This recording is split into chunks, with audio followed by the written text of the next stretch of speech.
Praise the lord. హల్లెలూయా. దేవుని పరిశుద్ధ నామానికే మహిమ ఘనత ప్రభావములు కలుగునుగాక. ప్రియమైన దేవుని బిడ్డలారా, మన ప్రభువును రక్షకుడైన యేసుక్రీస్తు వారి శుభనామములో మీ అందరికీ వందనాలు చెల్లిస్తూ ఉన్నాను.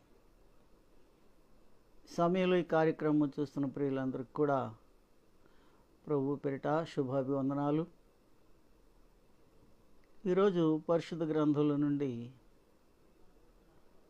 ఒక ప్రత్యేకమైనటువంటి ఒక భాగాన్ని మనము ఒక వ్యక్తిని గురించి మనము ధ్యానించుకుందాం.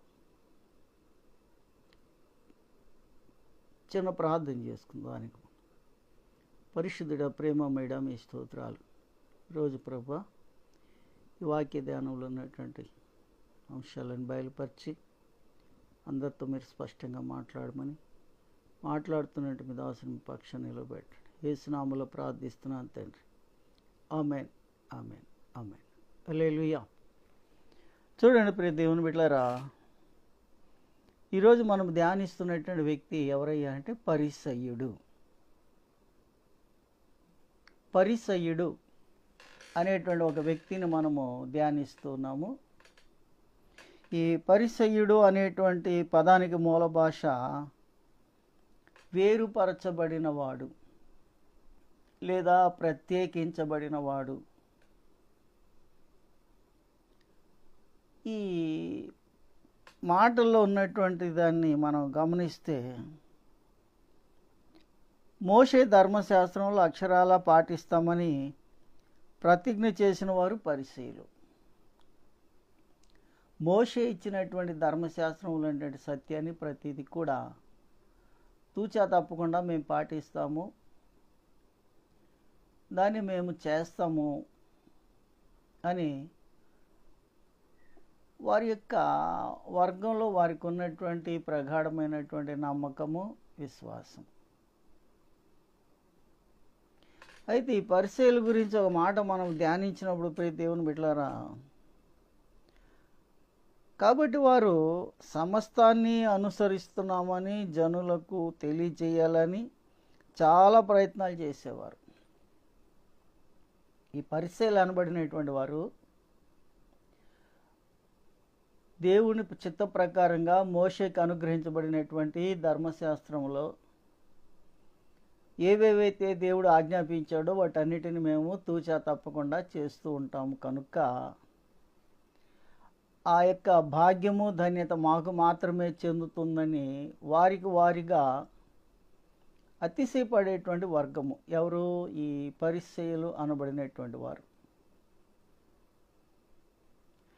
వారికి ఉన్నటువంటిది రెండో విషయం ఏంటంటే, ప్రభు ఒక మాట అంటారు, నేను పరిశుద్ధుడని నన్ను కనుక మీరు పరిశుద్ధులయ్యుండుడి అని లేవికాండం 11వ అధ్యాయము 45వ వచనంలో వ్రాయబడిన ప్రకారంగా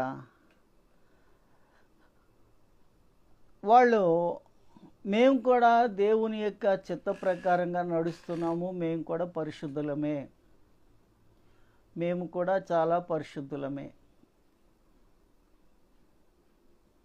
కాబట్టి మాకంటే పరిశుద్ధులు ఇంకెవరు ఉండరు, మాకంటే గొప్పవారు ఎవరు ఉండరు, మాకంటే యోగ్యమైనటువంటి వారు ఇంకెవరు ఉండరు భూమి మీద అన్నట్టుగా తమకు తాముగానే హెచ్చించుకునేటువంటి వర్గము ఈ పరిసయ్య వర్గము. కారణం ఏంటంటే వేరుపరచబడినవాడు కదా, ప్రత్యేకించబడినవాడు కదా. మోషే ధర్మశాస్త్రాన్ని పాటిస్తున్నామని తనకు తానుగా చెప్పుకుంటున్నటువంటి వర్గం కదా. ఈ దినాల్లో కూడా ప్రియ దేవుని బిడ్డలారా, యేసుప్రభు వారు చెప్పిన మాటలు మనం గమనించాలి. యేసుప్రభు మనకి ఇచ్చినటువంటి ఆజ్ఞల్లో శ్రేష్టమైనది ఏంటంటే, శాస్త్రుల నీతి కంటేనూ పరిసయ్యుల నీతి కంటేనూ మీ నీతి ఎక్కువగా ఉండాలి అని యేసుప్రభు వారు బోధించారు మనకు. అది గుర్తుంటుంది, మనకు తెలుసు. అందు గురించే వాళ్ళకున్నటువంటి ఏంటంటే, దేవుడిచ్చిన ఆజ్ఞను వారు అనుసరిస్తున్నారని చెప్పడానికి ఆహారం తినడానికి ముందు వారు చేతులు కడుక్కునేవారు. మూడో విషయం ఏంటంటే, వీళ్ళు ఆహారము తినే ముందు, భోజనం చేసే ముందు పరిసయ్యుల యొక్క మూడో నీతి ఏంటంటే చేతులు కడుక్కోవడం. శుభ్రంగా చేతులు కడుక్కోవడం తప్పేం కాదు. ఆ చేతులు కడుక్కోవడం అనేటువంటిది దానిని కూడా వాళ్ళు ప్రజల మీద రుద్ది మీకంటే మేమే గొప్పవారం అన్నట్లుగా వాళ్ళు ఈ విధంగా చేస్తూ ఉండేవారు. చూడండి, అక్కడ చేతులు కడుక్కుని వారు బయటికి వెళ్ళి వస్తే స్నానం చేసిన తర్వాతే తినేవాళ్ళు. బయటికి ఎక్కడికైనా వెళ్ళారనుకోండి, బజారుకో లేకపోతే కూరగాయలు కొనటానికో, ఎక్కడికైనా వెళ్ళి వచ్చేటప్పుడు రాగానే వాళ్ళు ఏం చేస్తారంటే కాళ్ళు చేతులు కడుక్కొని ఆ తర్వాత స్నానం చేసిన తర్వాత కూడా భోజనం దగ్గర కూర్చొని కూడా మళ్ళా చేతులు కడుక్కొని, అంటే శుభ్రత, పరిశుభ్రత, అతి పరిశుభ్రత. అంటే ఒక వ్యక్తి శుభ్రతను పాటిస్తున్నాడంటే క్రమంగా ఉన్నాడు అని అర్థం. పరిశుభ్రత పాటిస్తున్నాడు అని అంటే జాగ్రత్తగా ఉంటున్నాడని అర్థం. అతి పరిశుద్ధ పాటిస్తున్నాడు అంటే అదొక విధమైనటువంటి మానసికమైనటువంటి వ్యాధిగా మానసిక వైద్యులు చెప్తుంటారు. కొంతమంది ఇళ్లలో చూడండి, అత్తాకోడల మధ్య కొంతమంది అంట్లు తోమినా కానీ ఈ అంట్లు ఏమి ఇటు కడిగామని చెప్పి అత్తగారు మళ్ళా కడుగుతూ ఉంటుంది ఒక ఆమె. అత్తగారు అంట్లు తోమితే కోడలు కూడా ఏమి ఇట్లా తోమేమో మా ఇంట్లో ఇట్లా మళ్ళీ తోముతుంటుంది కోడలు. ప్రియ దేవుని బిడ్డలారా, ఈ విధమైనటువంటి ఒక్కరి మీద ఒకరి డామినేట్ చేసుకోవటం, ఈ పరిశీలన అనబడినటువంటి వారు సమాజం మీద డామినేట్ చేశారు. సమాజం మీద వారి యొక్క ప్రతాపాన్ని చూపిస్తూ ఉండేవారు. ఎందుకంటే మేము పరిశుద్ధపరచబడిన వారము, దేవుడు పరిశుద్ధుడు కనుక మేము పరిశుద్ధులుగా ఉంటాము. బజార్కి వెళ్ళి వచ్చిన తర్వాత కాళ్ళు కడుక్కుంటాము, ఆ తర్వాత స్నానం చేస్తాము, భోజనానికి కూర్చున్నప్పుడు మళ్ళా చేతులు కడుక్కుంటాము. ఈ విధంగా వాళ్ళు, అంతేకాక ఇత్తడి, మట్టి మొదలైన పాత్రలను శుభ్రం చేయటంలో ఎంతో శ్రద్ధ కనిపించేవారు. వీళ్ళలో ఉన్నటువంటిది ఇంకోటి ఏంటంటే ప్రతి పాత్ర కూడా, మట్టి పాత్ర కానివ్వండి, ఇత్తడి పాత్ర కానివ్వండి, కంచుది కానివ్వండి, పైకి బాగా నీట్గా తోముతూ ఉంటారు. పైకి మటుకు చాలా శుభ్రంగా ఎంత నీట్గా తోముతారంటే, అందుకే ప్రభువారండి మీరు పాత్రలు పైనే దోముతారు, లోన దోపుతో నిండి ఉన్నది అని అంటాడు. లోన అంతా చిలుము పట్టిపోయి ఉంటాయి. కొన్ని గృహాల్లో చూడండి, బిందులు, ఇత్తడి పాత్రలు చూసినప్పుడు ఎట్లాగుంటాయి అంటే అవి చిలుము పట్టిపోయి ఉంటాయి లోపల, పైకి మటుకు దగ్గ మెరుస్తూ ఉంటాయి. అంటే పరిశీలన నీతి ఏంటంటే పైకి కనబడటానికి కానీ లోపల ఏ విధమైనటువంటి పవిత్రత, పరిశుద్ధత లేనటువంటి వ్యక్తులుగా వాళ్ళు మనకు కనబడుతూ ఉంటారు. అంత మాత్రమే కాదు ప్రియ దేవుని బిడ్డలారా, అంతరంగిక పరిశుద్ధత కన్నా బాహ్యమైన పరిశుద్ధత చూపిస్తూ మేము పరిశుద్ధులమని కనబరుచుకునే పరిసయ్యులను అంతరంగము కంటే కూడా, లోపల ఉన్నదానికంటే కూడా ప్రభువారు మాట్లాడినటువంటి అద్భుతమైనటువంటి ఆ కొండ మీద ప్రసంగం మత్తయి సువార్త 5వ అధ్యాయంలో హృదయశుద్ధి గలవారు ధన్యులు అని బాహ్యమైనటువంటి శరీరాన్ని కాదు కానీ హృదయాన్ని శుద్ధి చేసుకుంటే మీరు ధన్యులు, వారు దేవుని చూచెదరు అన్నాడు. అంటే హృదయశుద్ధి గలవారు ధన్యులు, వారు దేవుని చూచెదరు. ఈ శాస్త్రులు, పరిశీలు నీతి ఎట్లాంటిదంటే పైకి డంబాచారంగా ఉంటారు కానీ లోపల మాత్రం చాలా ఏహమైనటువంటిదిగా, అసహ్యమైనటువంటిదిగా ఉంటారు. వీళ్ళ పరిస్థితి ఇది. అంతేకాదు, ఇంకా కొన్ని మాటలు నేను మీకు చెప్పాలనుకుంటున్నాను.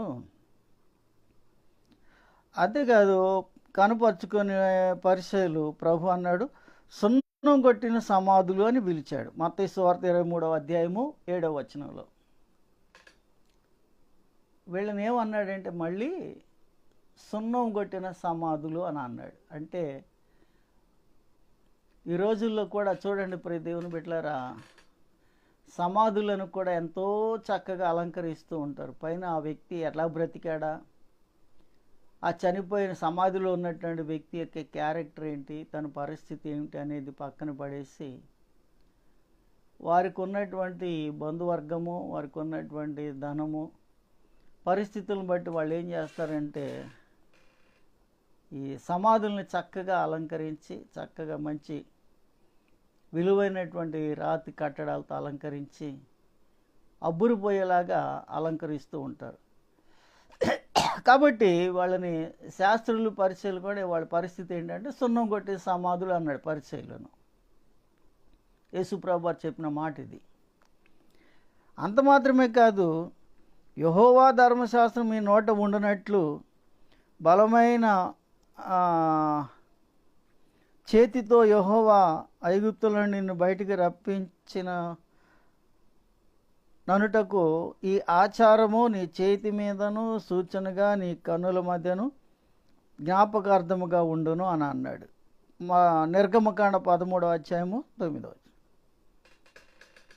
అంటే చేతి మీదను నుదుటి మీదను దేవుని యొక్క ధర్మశాస్త్ర సంబంధమైనటువంటి ఆచారాలు, వాక్యాలు ఉండాలి అని చెప్పి ప్రభువారు చెప్పారు అని అంటే, చేయి అనేటువంటి మాటకు అర్థం ఏంటంటే క్రియలు. చేతి మీద ఉండాలి అంటే క్రియాపూర్వకంగా ఉండాలి. నుద్దిటి మీద అంటే ఆలోచనలో కూడా దేవునికి సంబంధించినటువంటిదై ఉండాలి. ఆలోచన దేవునికి అనుకూలమైనదై ఉండాలి, క్రియలు దేవునికి మహిమకరమై ఉండాలి. వీళ్ళు ఏం చేసేవారంటే దేవునికి దశమ భాగం తీసేటప్పుడు సదీపాలోను పుదీనాలోను దశమ భాగం తీసి దోమలను వడగట్టేసి ఏనుగులు మింగి భయంకరమైనటువంటి మనస్తత్వం కలిగినటువంటి వారు అన్నమాట ఈ పరిసయ్యులు. నేటి సమాజంలో ఇటువంటి ఆచరిస్తున్నటువంటి వారిని ఈ పరిసయ్యుల యొక్క గుంపుతో మనం పోల్చవచ్చు ప్రియులారా. ఈ పరిసయ్యులతో మనం పోల్చవచ్చు. ఎందుకంటే వారు ఏదైనా పనులు చెయ్యాలంటే చాలా ఖర్చు పెడతారు. దేవుని పనికి అనేటప్పటికీ లేనిపోయినటువంటి బలహీనతలన్నీ వాళ్ళు కనబరుస్తూ ఉంటారు. ప్రియ దేవుని బిడ్డలారా, చాలా జాగ్రత్తగా గమనించాలి. దేవుని వాక్యాన్ని మనం గమనించినప్పుడు అనేకమైనటువంటి విషయాలు మనం చూస్తాము. అంతేకాదు, దేవుని ఆజ్ఞను నెరవేర్చడానికి చాలా వచనాలు ఆధారం చేసుకొని వాళ్ళ దగ్గర ఉన్నటువంటి 1.1.5 అంగుళాల వెడల్పు 18 అంగుళాల వెడల్పు గల నాణ్యమైన చర్మపు చుట్టలో వ్రాసి ఒక చిన్న చర్మపు పెట్టెలో ఉంచి దాన్ని వారి చేతుల మీద, వారి నొసటి మీద ఎప్పుడు ధరించేవారు. అంటే చేతి మీద పట్టిలాగా, నుదుటికి ఇట్లాగా వాళ్ళు ఈ ధరించి ధర్మశాస్త్రాన్ని కనబర్చుకోవాలి. ఎందుకంటే వీళ్ళకి ఈ లేకపోతే వీళ్ళ శాస్త్రులు ఈ పరిశీలు అనుకోరు. వీళ్ళకు ఏంటంటే అవి పెట్టుకొని ఉంటేనే వాళ్ళని పరిశీలు అంటారు, లేకపోతే వాళ్ళని పరిశీలు అని చెప్పి సమాజం గుర్తించదు. క్రియలు ఎట్లాగొన్నా సరే అవి పెట్టుకొని వెళ్ళాలి. ముందు వాళ్ళకి బజార్లోకి వెళ్ళేటప్పటికి అవి వేసుకొని వెళ్తే ఈయన వస్తున్నాడు తప్పుకోండి అని వాళ్ళకు ఒక లేని గౌరవాన్ని కూడగట్టుకోవాల్సిన పరిస్థితులు ఉండే ఆ దినాల్లో. అంతేకాదు ప్రియ దేవుని బిడ్డలారా,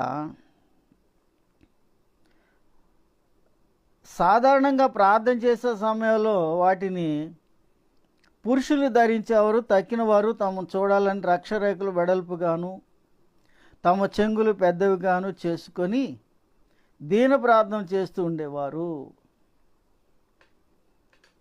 ఈ రక్షరేఖలు చెప్పబడినటువంటి ధర్మశాస్త్ర సూక్తులు ఉన్నాయి చూసారా, చేతి మీదను నుదిటి మీద ఉండాలని.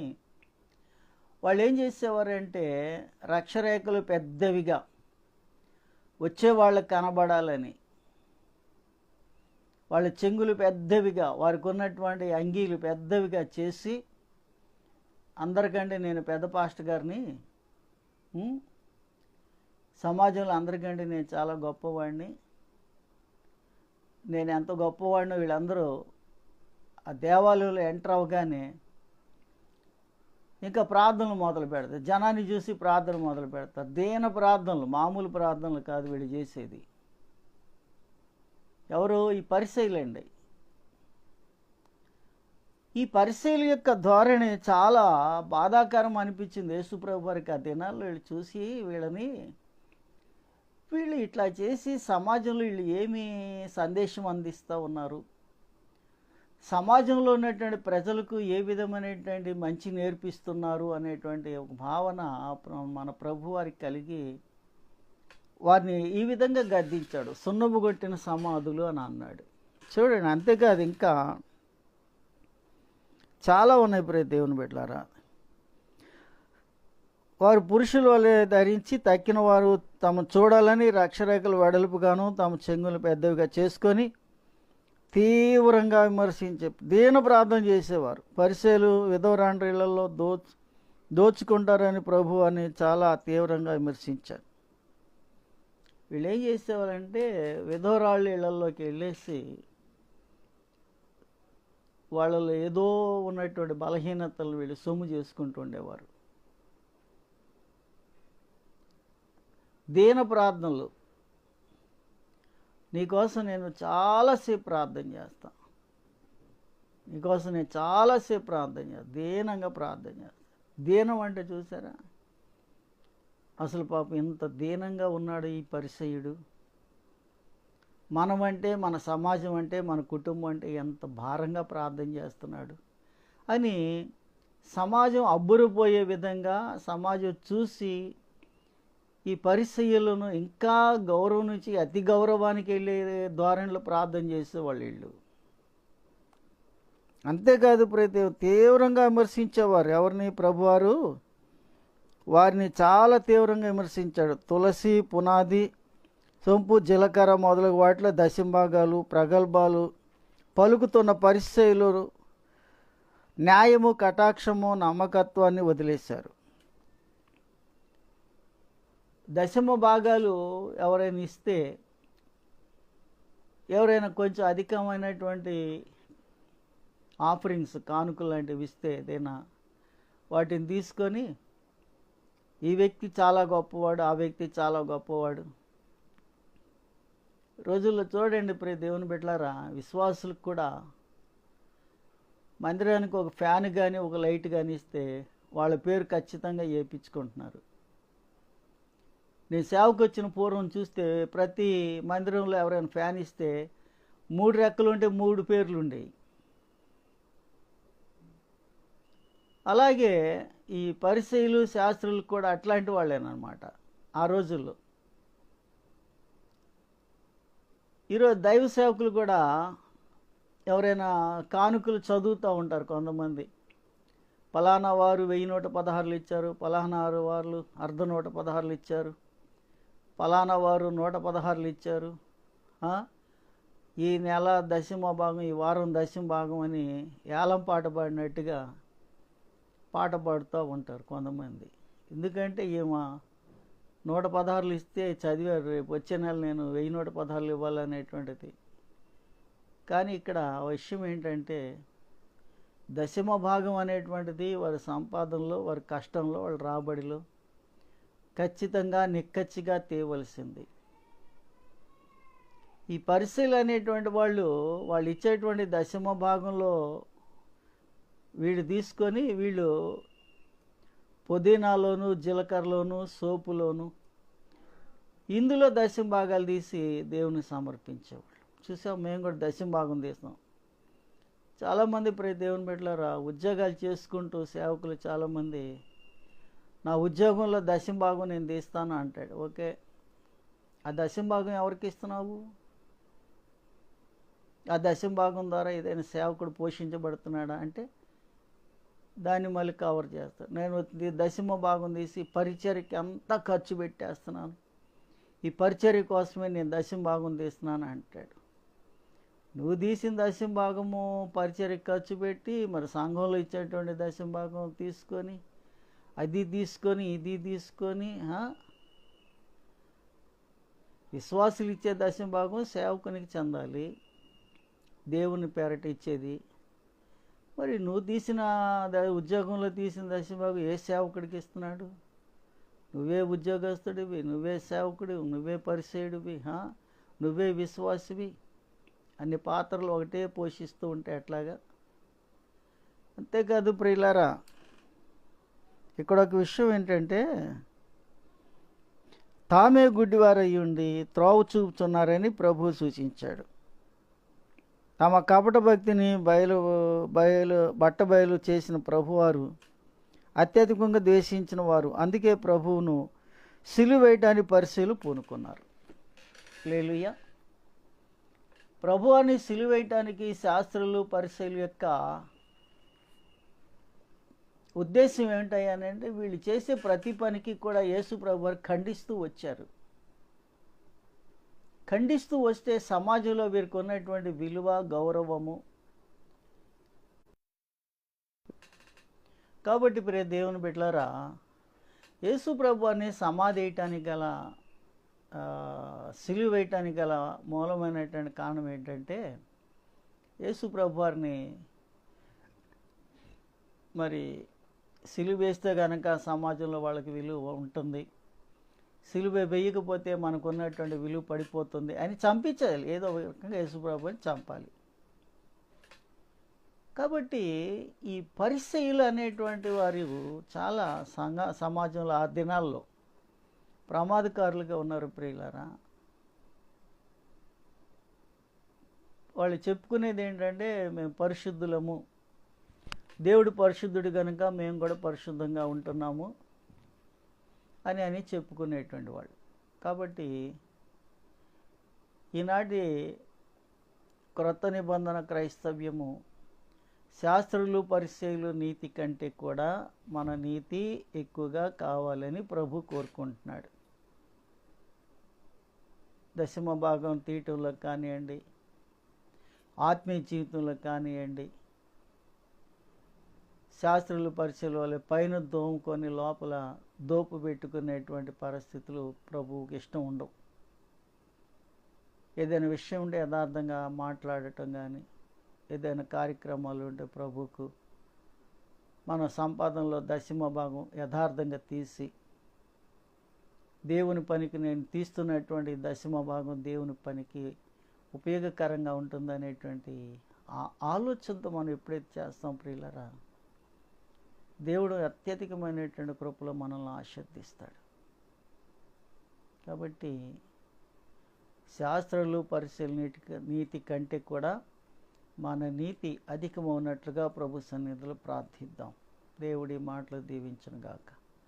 ఆమేన్. ప్రార్థన, చిన్న ప్రార్థన చేద్దాం. పరిశుద్ధుడా తండ్రి, ప్రేమమేడ మీ స్తోత్రాలు. చెప్పబడిన మాటలు వింటున్నటువంటి వారు, చూస్తున్నటువంటి వారు జీవితాలు ఆత్మీయంగా బలపడి ఆశీర్దించడానికి యేసు ప్రభు వారి యొక్క బోధ ప్రకారం నడవటానికి కృపనిమ్మని యేసు నామములో ప్రార్థిస్తున్నాం తండ్రి. Amen. Amen. Praise the Lord. అందరికీ వందనాలు. మా కొరకు ప్రార్థన చేయండి.